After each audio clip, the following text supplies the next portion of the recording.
आप तो दानी है राजन। अपनी प्रिय से प्रिय वस्तु का दान ही सच्चा दान कहलाता है। मैया, यज्ञ से मैं निष्पाप हुआ या नहीं, ये तो मैं नहीं जानता, परंतु आपके दर्शन मात्र से ही मैं निष्पाप अवश्य हो गया हूं। मांगने वाले असाधारण हैं, दानी हूं मैं भले साधारण। श्री सेवित ये चरण वही है, पाप विनाशक भव जल तारण। रूप बदलने से क्या होगा, नारायण तो है नारायण।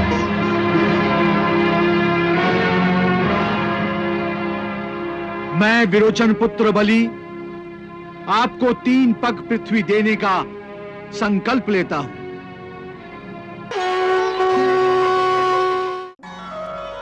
नारायण नारायण नारायण नारायण। देवर्षि, आप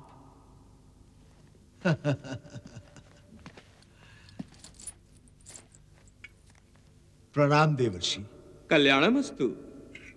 प्रणाम देवऋषि। सौभाग्यवती भव। देवर्षि, बड़े ही शुभ अवसर पर पधारे हैं आप। आइए विराजिए। विराजिए देवर्षि। देवऋषि, आपके आशीर्वाद से असुरेश्वर का प्रथम अश्वमेध यज्ञ संपन्न हो गया है। बधाई हो महारानी। नारायण नारायण नारायण। ऐसा क्यों देवऋषि? आपको प्रसन्नता नहीं हुई ऐसा प्रतीत होता है। कैसे होगी प्रसन्नता महारानी? हम उस यज्ञ फल की प्राप्ति से तो वंचित रह गए।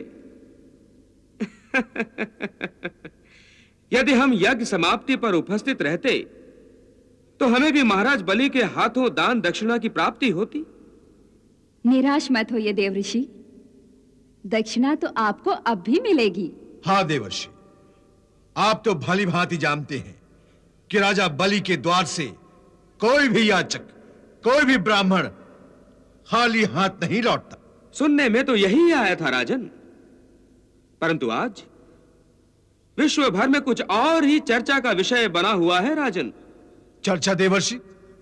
वो क्या ऋषिवर? यही कि महाराज बलि की यज्ञ पूर्ति पर देवी गंगा उनके द्वार पर उपस्थित हुई थी और उन्होंने याचना भी की, परंतु उन्हें खाली हाथ निराश होकर लौट जाना पड़ा।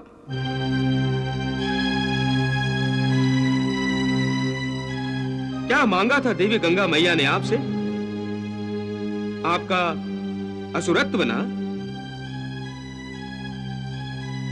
क्या असुरत्व इतना प्रिय है आपको? आप तो दानी है राजन। अपनी प्रिय से प्रिय वस्तु का दान ही सच्चा दान कहलाता है। आपने अपना असुरत्व क्यों नहीं दिया राजन? क्या केवल असुरत्व ही आपकी पहचान है? क्या आपका अस्तित्व असुरत्व पर ही निर्भर है? नहीं राजन, आपकी सच्ची पहचान यह है कि प्रभु के परम भक्त प्रहलाद ही आपके दादा हैं। आपके धमनी में जो रक्त प्रवाह कर रहा है उसमें प्रभु भक्ति के भावों का रंग मिला हुआ है। असुरत्व एक प्रवृत्ति है राजन, और प्रवृत्ति पर कभी किसी का अस्तित्व निर्भर नहीं करता राजन। और इसी प्रवृत्ति के अधीन होकर आपने गंगा मैया जैसी जीवन दायिनी को निराश कर दिया। बड़े शोक की बात है महाराज बलि, क्या आपका भाग्य गंगा मैया के याचक के रूप में आपके द्वार पर चलकर आया और आपने ना कहकर अपने ही भाग्य पर अपना द्वार बंद कर दिया। आपने ऐसा पुण्य गंवाया है राजन कि जो आपको 100 अश्वमेध यज्ञ करने के पश्चात भी कभी प्राप्त नहीं होगा।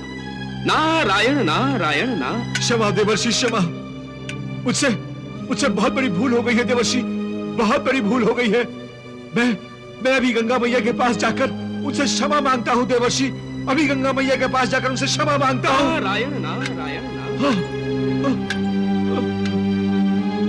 भैया भैया भैया, मुझे दर्शन दीजिए माते, दर्शन दीजिए मुझे भैया।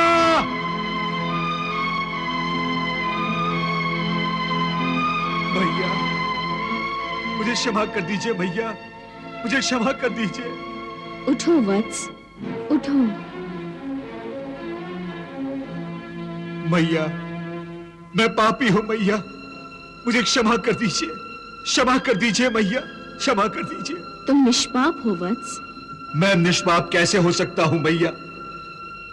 आप याचक बनकर मेरे यज्ञ मंडप में आई और मैंने आपको खाली हाथ वापस लौटा दिया। वत्स, मैंने जो मांगा वो तुम्हारे पास था ही नहीं। अश्वमेध यज्ञ का प्रारंभ होने से पूर्व तुम्हारे पास असुरत्व था, परंतु यज्ञ संपूर्ण होने तक तुम जो आहुतियां डालते रहे वो तुम्हारे असुरत्व की ही थीं। देवर्षि नारद ने तुमसे कहा था ना, असुरत्व एक प्रवृत्ति है, अस्तित्व नहीं। यज्ञ अनुष्ठान का संकल्प ले लेने का तात्पर्य है तुमने असुरत्व त्यागने का भी संकल्प ले लिया है।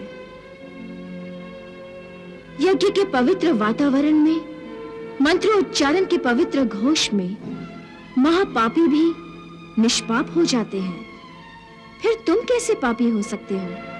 मैया, यज्ञ से मैं निष्पाप हुआ या नहीं ये तो मैं नहीं जानता, परंतु आपके दर्शन मात्र से ही मैं निष्पाप अवश्य हो गया हूं। और अब मैं गुरु शुक्राचार्य से भी कह दूंगा उनसे कि मुझे देवेंद्र नहीं बनना मुझे देवेंद्र, और न ही 100 अश्वमेध यज्ञ पूरे करूंगा। ये भूल मत करना वत्स, यज्ञ केवल अपने लिए नहीं होते। यज्ञ तो एक लोक कल्याणकारी कार्य है। यज्ञ ही आत्मा को शुद्ध और निर्मल बनाता है। आत्मा द्वारा परमात्मा की प्राप्ति के लिए किए हुए तप पूर्वक सारे प्रयत्न यज्ञ कहलाते हैं। वत्स, तुम यज्ञ अवश्य करो, मेरा आशीर्वाद तुम्हारे साथ है। मैया, आप आदेश देती हैं तो मैं यज्ञ अवश्य करूंगा, परंतु अब इस परंतु की भी यज्ञ में आहुति दे दो, क्योंकि ये परंतु संशय से उत्पन्न होता है और संशय व्यक्ति के विनाश का कारण होता है।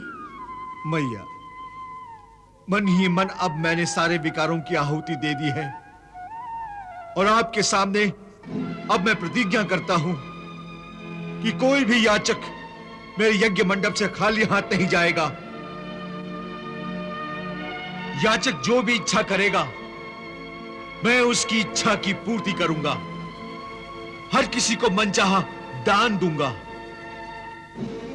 मुझे आशीर्वाद दीजिए मैया कि अपना वचन पूरा करने के लिए मुझे संपूर्ण मनोबल प्राप्त हो। तथास्तु। नारायण नारायण नारायण नारायण। प्रणाम देवर्षि। कल्याणमस्तु। देवर्षि, जब वाणी हृदय का साथ नहीं देती तो अप्रत्यक्ष विचार भी प्रत्यक्ष हो उठते हैं। तात्पर्य? आपके मुखमंडल के भाव कुछ और ही कह रहे हैं देवर्षि। नहीं भार्गव, आपके मन के भीतर छिपी हुई कोई शंका, कोई भय है जिसका प्रतिबिंब आपको अपनी आंखों के सामने दिखाई दे रहा है। अन्यथा नारद के मन में कुछ और, होठों पर कुछ और कभी होता ही नहीं है। मैंने मन से ही आशीर्वाद दिया है आपको। देवर्षि, आपका आशीर्वाद शिरोधार्य है और साथ साथ मैं आप पर विश्वास करता हूं और आपको यह विश्वास भी दिलाता हूं कि मेरे मन में कोई शंका, कोई भय नहीं है। देवर्षि, सारे ब्रह्मांड में यही सिद्ध करने जा रहा हूं मैं कि शीघ्र ही बलि देवेंद्र बन जाएगा। नारायण नारायण नारायण नारायण। पता नहीं क्यों ये मैं आपका पीछा क्यों नहीं छोड़ता। आप बार बार ये क्यों भूल जाते हैं कि इस सृष्टि में जो कुछ भी होता है प्रभु, केवल प्रभु की इच्छा अनुसार ही होता है। यदि प्रभु चाहेंगे तो असुराज बलि देवेंद्र अवश्य बनेंगे। आपके प्रभु कभी नहीं चाहेंगे, कभी नहीं चाहेंगे, यह मुझे ज्ञात है। देवर्षि, ये शुक्राचार्य जो चाहता है उसे करके दिखाता है। नारायण नारायण नारायण। मैं तो केवल यह कहने आया था कि पहले यज्ञ में मैं उपस्थित नहीं था, अब इस अवसर को नहीं खोऊंगा। 100वें अश्वमेध यज्ञ में दान दक्षिणा लेने अवश्य उपस्थित रहूंगा। प्रणाम। कल्याणमस्तु। नारायण नारायण नारायण। प्रणाम मातेश्वरी। मातेश्वरी, भार्गव शुक्राचार्य के तपोबल के कारण त्रिलोक पर आसुरी शक्तियों का आधिपत्य होने जा रहा है। अब आप ही एक हैं जो हमारा उद्धार कर सकती हैं। उद्धार तो प्रभु करते हैं देवेंद्र। आप ही की भांति मैं भी प्रभु की भक्त हूँ, इसीलिए तो सदा उनके चरणों में रहती हूँ। आप क्यों बार बार निराश हो जाते हैं देवेंद्र?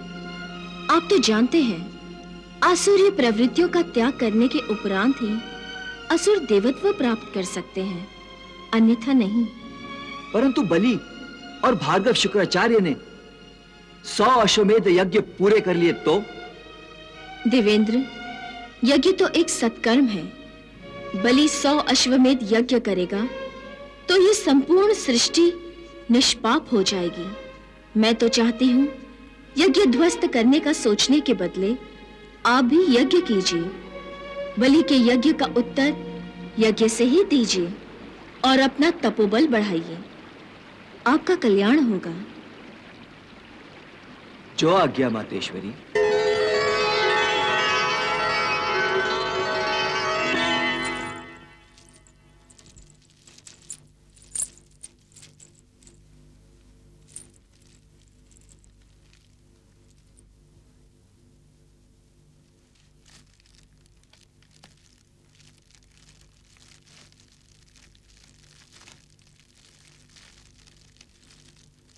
ओम श्री गणेशाय नमः।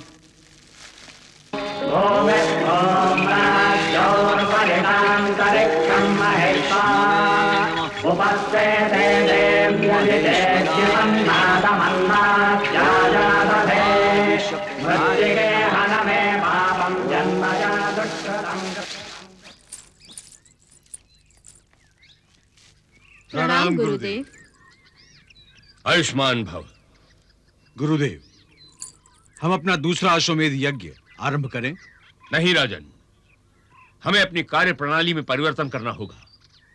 हम अभी दूसरा अश्वमेध यज्ञ आरंभ नहीं करेंगे। ऐसा क्यों गुरुदेव? गंगा के उकसाने पर इंद्र ने भी शक्तियां प्राप्त करने के लिए यज्ञ आरंभ कर दिया है।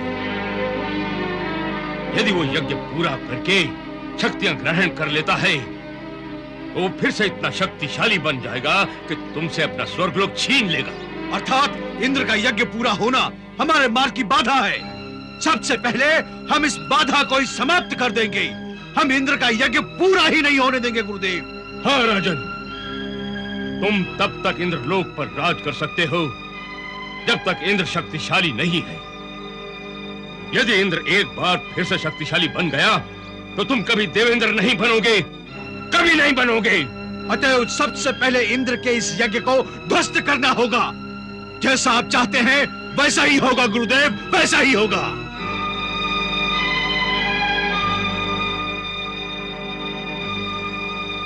दुर्घट, कहां हो तुम? प्रकट हो। दुर्घट, सामने आओ।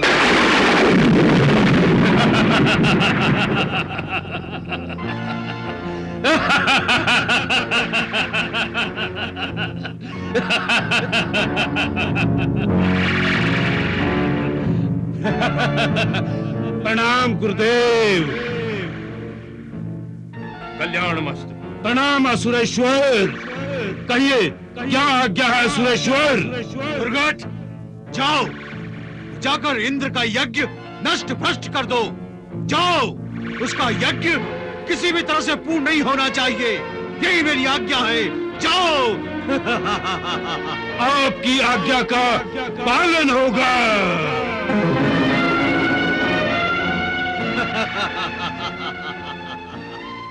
सेनापति धूम्रलोचन, महाराज, अपनी सेना लेकर जाओ और जहां कहीं भी देवता हो उन्हें वहां मत रहने दो। किसी भी लोक में उनके रहने, बैठने अथवा निवास करने का कोई स्थान नहीं रहने दो। भटकने दो उन्हें निराश्रित होकर यहां से वहां। न कहीं वो एकत्र होंगे और न ही इंद्र का यज्ञ पूरा होगा।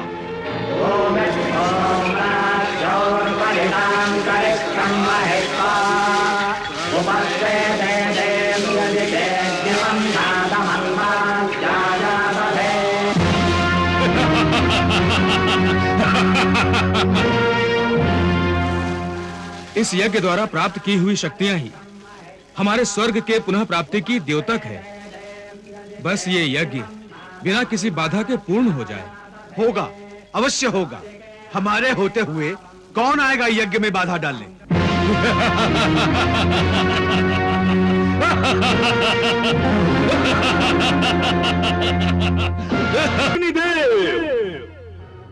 मैंने गुरुदेव शुक्राचार्य के आशीर्वाद का कवच पहन रखा है। आग भी मुझे जला नहीं सकती और ना ही अस्त्र शस्त्र मेरे शरीर को भेद सकते हैं। देखो, देखो, मैं इंद्र का यज्ञ ध्वस्त कर रहा हूं।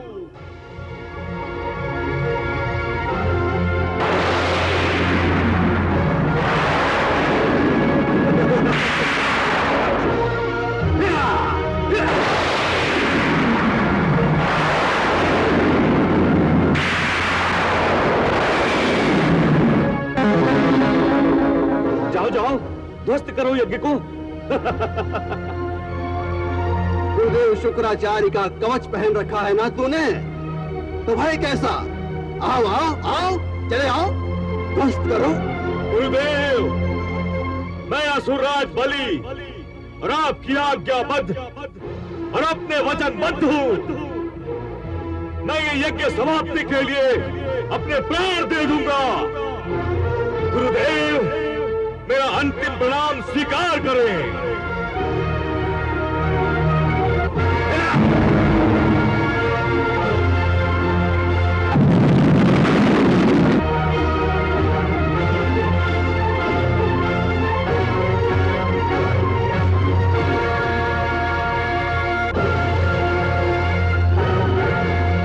देवेंद्र, क्या सोच रहे हो?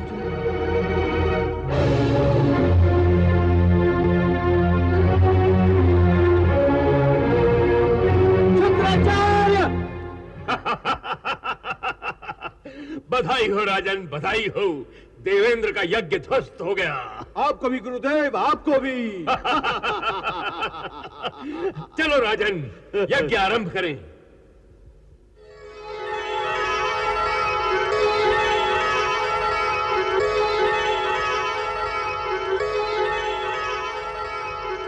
बहुत प्रसन्न हो रहे हो वत्स। हाँ, मन बड़ा पुलकित हो रहा है क्योंकि देवेंद्र का यज्ञ ध्वस्त हो गया।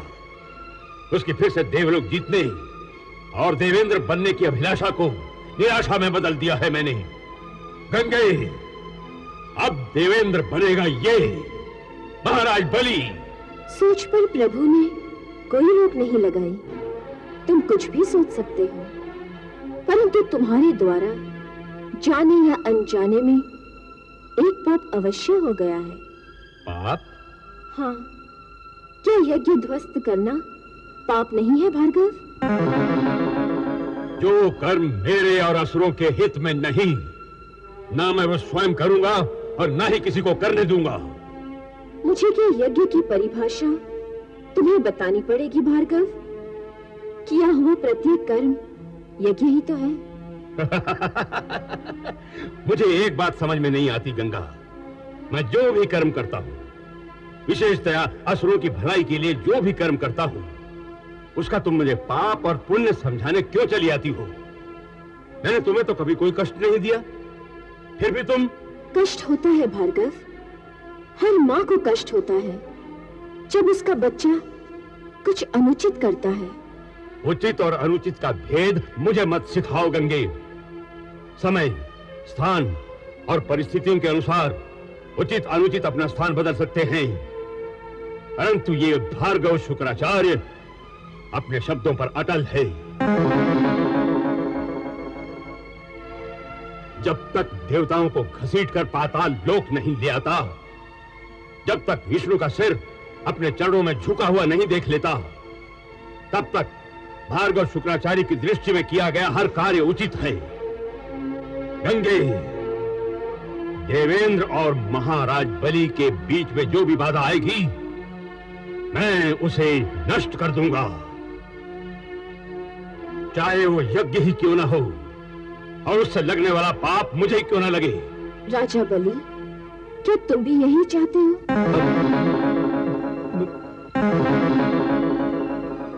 हाँ गंगे, राजा बलि भी वही चाहता है जो मैं चाहता हूं, और ये वो करता भी है, क्योंकि राजन भली भांति जानता है कि भार्गव शुक्राचार्य कभी इसका अहित नहीं चाहेगा। हो सके तो सोचो भार्गव, क्या यज्ञ ध्वस्त करके तुम राजा बलि का हित कर रहे हो या अहित कर रहे हो?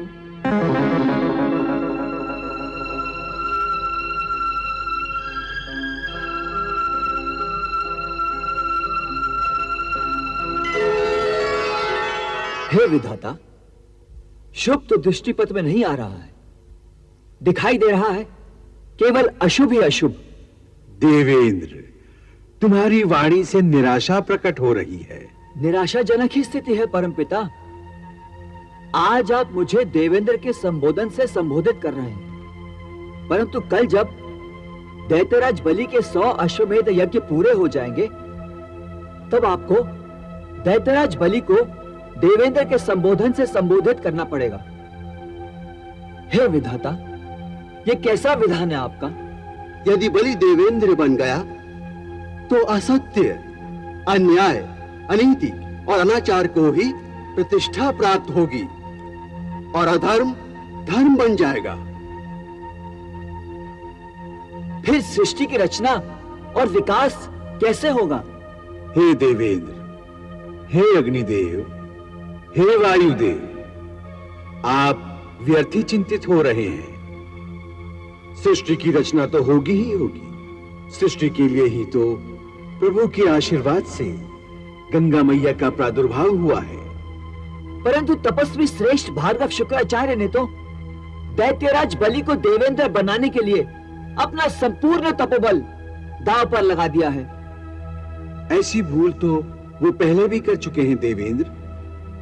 प्रहलाद को नष्ट करने के लिए भार्गव शुक्राचार्य ने अपना संपूर्ण तपोबल दांव पर लगा दिया था, परंतु परिणामतः उनका संपूर्ण तपोबल शून्य हो गया था। प्रभु की लीला जान लो देवेंद्र, और सृष्टि की रचना करने में प्रभु की सहायता करो। जो आज्ञा प्रभु।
बलि के 50 अश्वमेध यज्ञ पूरे हो चुके हैं।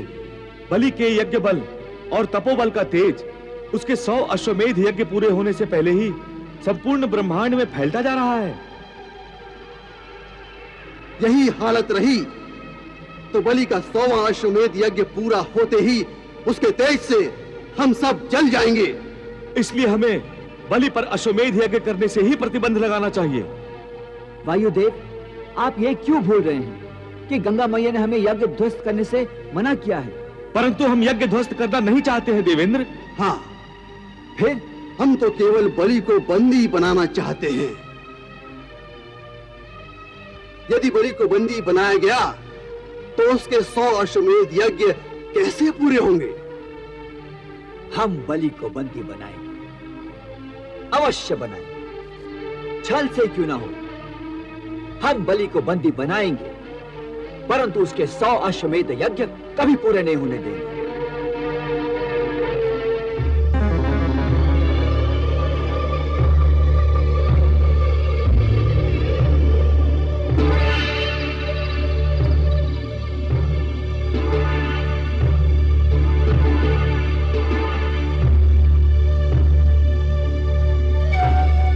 अग्निदेव, वायुदेव, बलि सोया हुआ है। यह अच्छा अवसर है देवेंद्र। बलि के देवेंद्र बनने के सपने देखते हुए बलि की सुरक्षा व्यवस्था शिथिल पड़ गई है। इसी समय हम बलि को अपनी माया के प्रभाव से उठाकर ले जाएंगे। चलिए।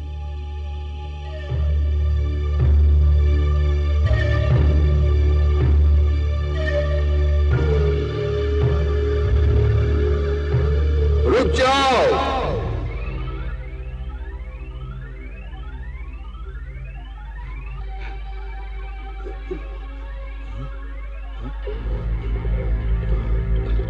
कौन? कौन है? मैं हूं। मैं कौन?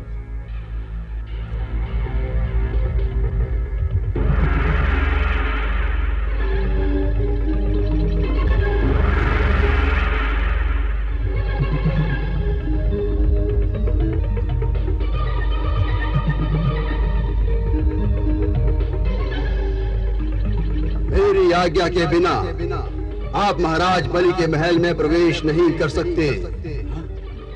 यदि हमने प्रवेश किया तो आप जलकर भस्म हो जाएंगे।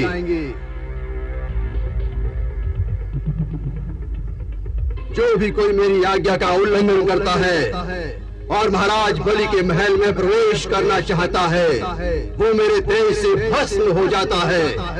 हे तेजस्वी पुरुष, आप देवेंद्र पर प्रतिबंध लगा रहे हैं। मैं अपने स्वामी के प्रत्येक शत्रु पर प्रतिबंध लगाता हूं। जो भी कोई पाप भावना से प्रेरित होकर राजा के महल में प्रवेश करना चाहता है, उससे मैं अपने स्वामी महाराज बलि की सुरक्षा करता हूं। देवेंद्र, इस समय इसके तेज की परीक्षा लेनी चाहिए। हाँ, ठीक है।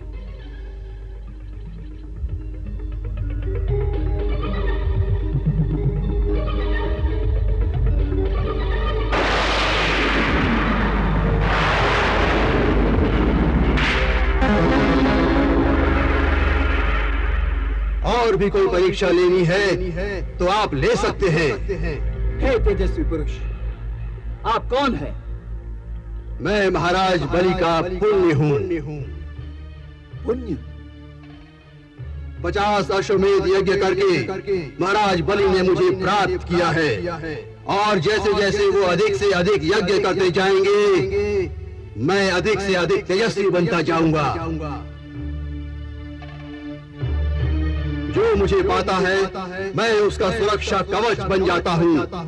मैं सदा सर्वदा महाराज बलि को सुरक्षा प्रदान करता रहूंगा। जब तक मैं उनके साथ हूँ वो पूर्ण रूप से सुरक्षित हैं। जो भी कोई राजा बलि का अहित करना चाहता है उसे मेरे क्रोध का भागी बनना पड़ता है। आप सभी ने जिस तरह चोरी छुपे इस नगरी में प्रवेश किया है उससे पता चलता है कि आप तीनों के मन में चोर है। आप तीनों अवश्य ही किसी कुटिल भाव से इस नगरी में आए हैं। मैं आप तीनों को यहाँ से वापस जाने के लिए एक अवसर प्रदान करता हूँ।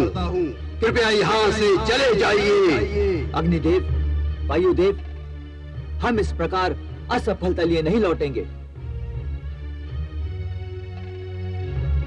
ये यज्ञ का पुण्य नहीं, ये बलि की माया है। हम इसे नष्ट करके बलि को लेकर ही लौटेंगे। हाँ हाँ।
तुम्हारे 99 अश्वमेध यज्ञ संपन्न हुए राजन। अब तुम्हारे और देवेंद्र के बीच केवल एक अश्वमेध यज्ञ की दूरी है। अब संपूर्ण सृष्टि पर केवल असुरों का ही राज होगा, असुरों का ही। अब देवलोक में कोई भी देवता नहीं रहेगा। अब विष्णु भी अपने पद पर नहीं रहेगा। हाँ विष्णु! प्रभु, शुक्राचार्य जो चाहता है क्या आप उसे पूरा होने देंगे? क्या अच्युत नाम समाप्त हो जाएगा प्रभु? नहीं ब्रह्मदेव, ऐसा कुछ नहीं होगा। तो 100वां अश्वमेध यज्ञ पूरा नहीं होगा? राजा बलि को अपने दानी होने का बहुत अहंकार है। यज्ञ पूरा होने से पहले ही मैं उससे दान मांगने पहुंच जाऊंगा।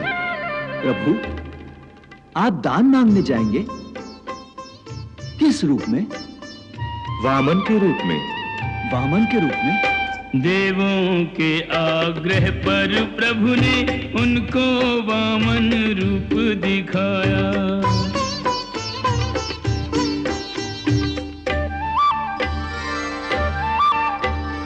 शेष की सेज पे जग का पालक बालक बनकर सन्मुख आया। प्रणाम प्रभु, प्रणाम। सृष्टि का विकास करने के लिए प्रभु ने वामन अवतार ले लिया है। जगत पिता, आप जानते हैं मेरा प्रादुर्भाव भी सृष्टि विकास के लिए हुआ है। अब प्रभु जो लीला रचाएंगे उसमें मुझे भी प्रभु की सेवा करने के लिए सहभागी होना होगा। अतः ब्रह्मदेव, मुझे फिर से आप कमंडल में धारण कर लीजिए। जो आज्ञा गंगा मैया।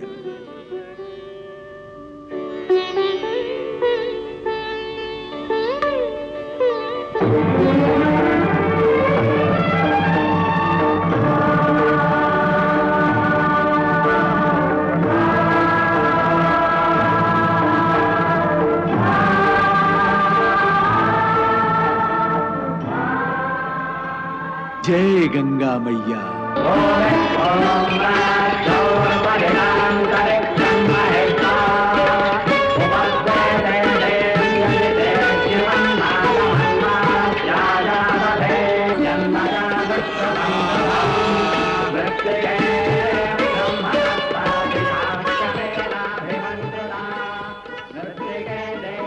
यशस्वी भव।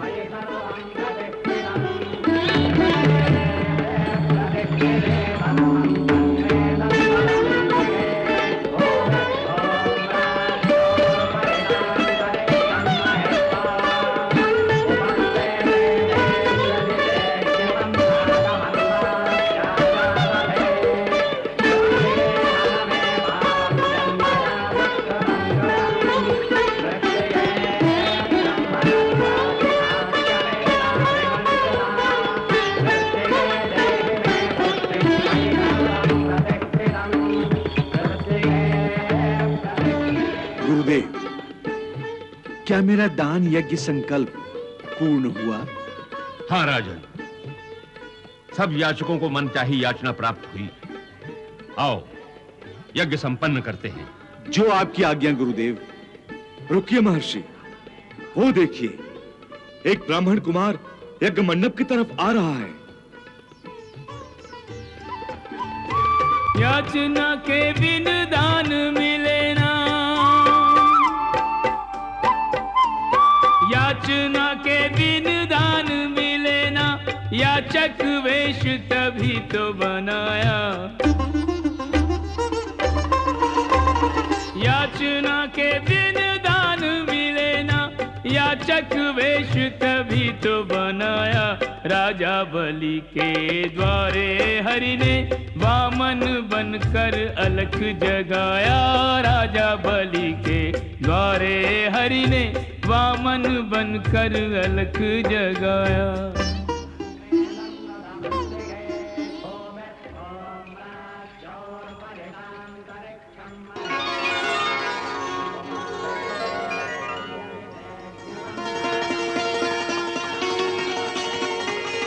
ब्राह्मण कुमार, आपको देखकर ऐसा जान पड़ता है कि कई महर्षियों की तपस्या मूर्तिमान होकर मेरे सामने आ गई है। आपके यहां पधारने से मेरे यज्ञ के साथ साथ मेरा वंश भी पवित्र हो गया।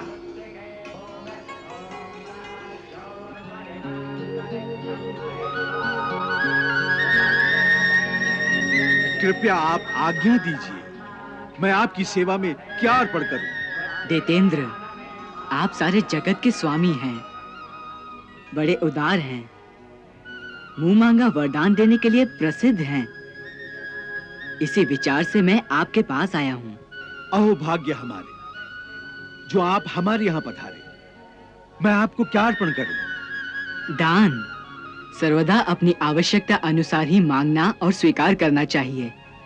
अतएव थोड़ी सी पृथ्वी, केवल 3 डग मुझे प्रदान करने की कृपा करें।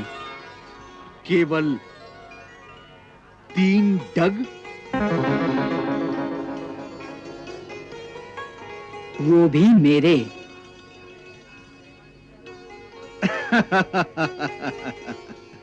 ब्राह्मण कुमार, मैं तीनों लोकों का अधिपति हूं, जो मांगो दे सकता हूं।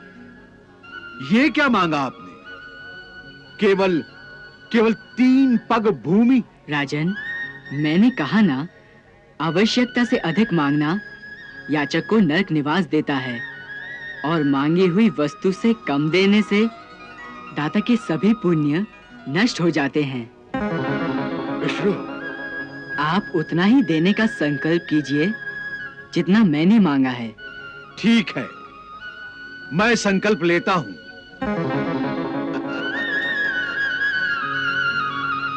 रुकिए विरोचन कुमार। हाँ?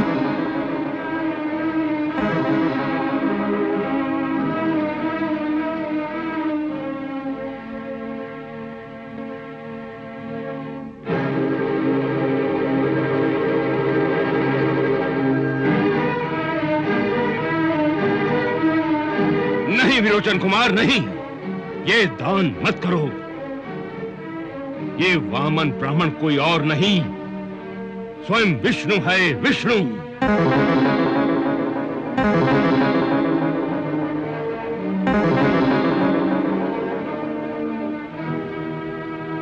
विष्णु?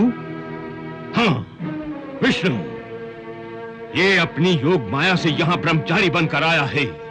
ये तुमसे तुम्हारा राज्य, ऐश्वर्य, लक्ष्मी, तेज, कीर्ति सब कुछ छीनकर इंद्र को दे देगा। परंतु गुरुदेव, इन्हें तो केवल 3 पग भूमि चाहिए। ये विश्व रूप है, 3 पग में सारे लोक माप लेगा।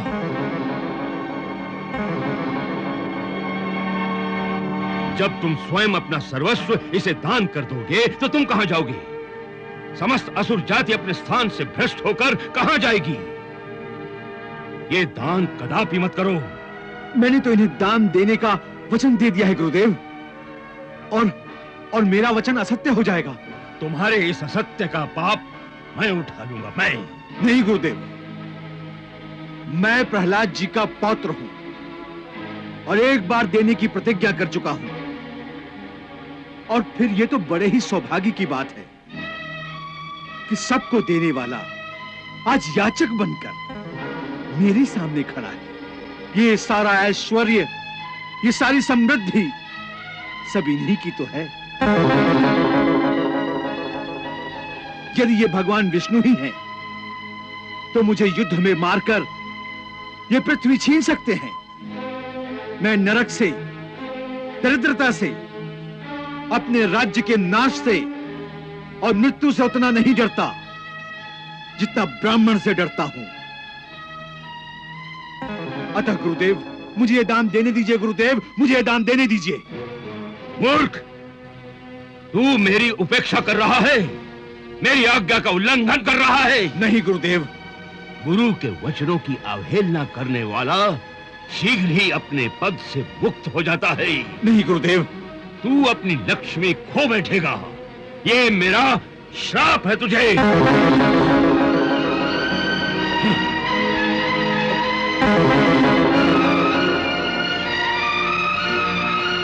सोचे बलि मेरे भाग्य बड़े, हरि विप्र बने मेरे ही कारण।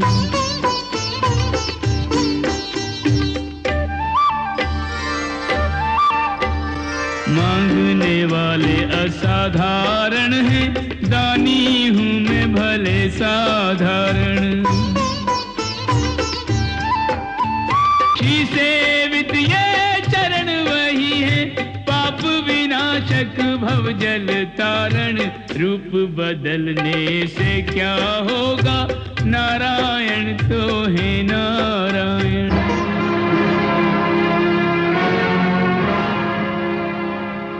मैं विरोचन पुत्र बलि आपको 3 पग पृथ्वी देने का संकल्प लेता हूं। ब्राह्मण कुमार, अब आप अपनी इच्छा अनुसार मेरे साम्राज्य के किसी भी हिस्से से 3 पग भूमि ले सकते हैं। अच्छा राजन,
पद पंकज प्रक्षालन से प्रकट भई मां गंगा। पाप नाशिनी अमृत सलीला ममतामयी मां गंगा। जय जय जय मां गंगा।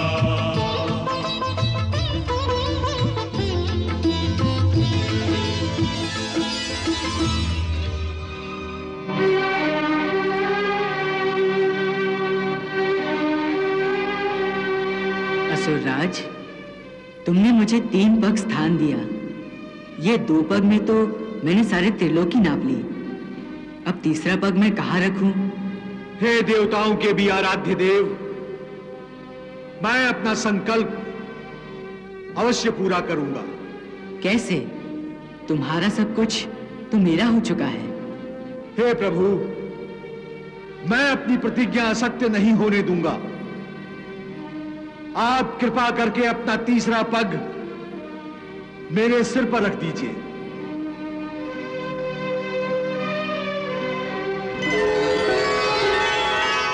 बलि, तुम दानव और दैत्य दोनों ही वंशों की कीर्ति बढ़ाने वाले हो।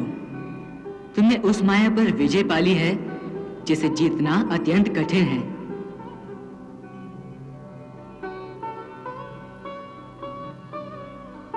तुम्हारा धन, तुम्हारा राजपाट छीन गया, गुरुदेव ने श्राप तक दे दिया, परंतु तुमने अपनी प्रतिज्ञा नहीं छोड़ी।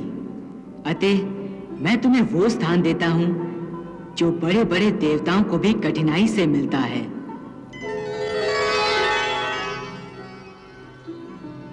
सावर्णी, मनवंतर में तुम मेरे परम भक्त इंद्र होगे।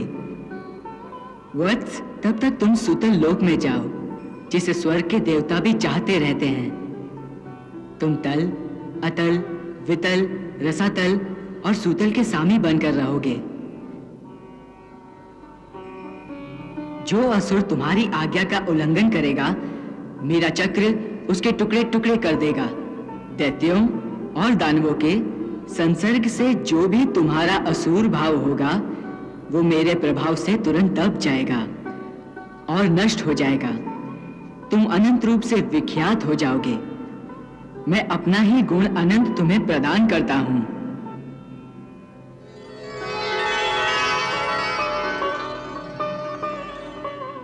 हे प्रभु, बड़े बड़े लोकपाल और देवताओं पर आपने जो कृपा नहीं की, वो मुझ जैसे नीच पर कर दी। आप धन्य हैं प्रभु, आप धन्य हैं, आप धन्य हैं प्रभु, आप धन्य हैं।